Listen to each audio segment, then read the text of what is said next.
Donc la lipoaspiration initialement elle était faite traditionnelle avec un lipoaspirateur. Ensuite, comme je vous ai dit, les choses ont évolué jusqu'au Water Assisted Liposuction.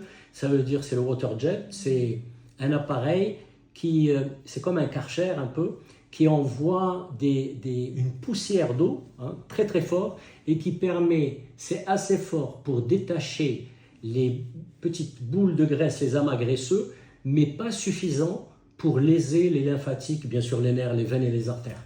Donc voici pour l'intervention. Bien entendu, il y a, comme toute chirurgie, même sous anesthésie locale, il y a un bilan préopératoire.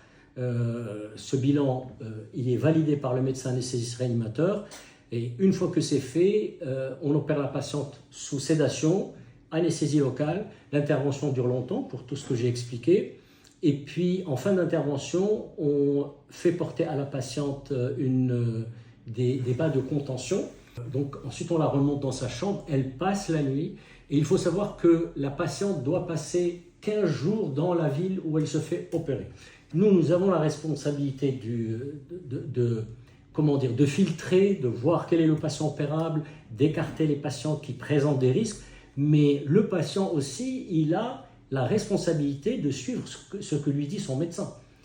Donc quand on demande à une personne de rester sur place, eh bien c'est pour d'abord initier l'hygiène de vie, initier dès le lendemain les drainages lymphatiques, initier la cryothérapie, c'est-à-dire la thérapie par le froid.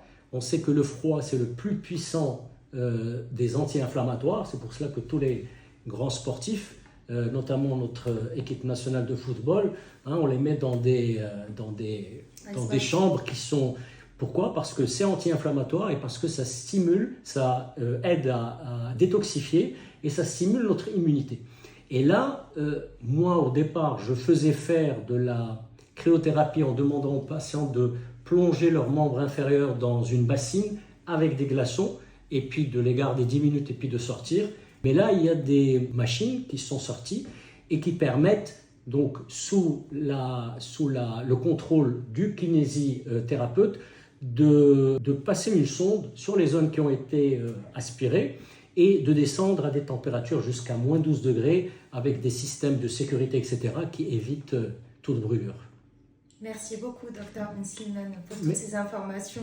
Merci à vous. Et c'est très ludique. Merci. Merci beaucoup.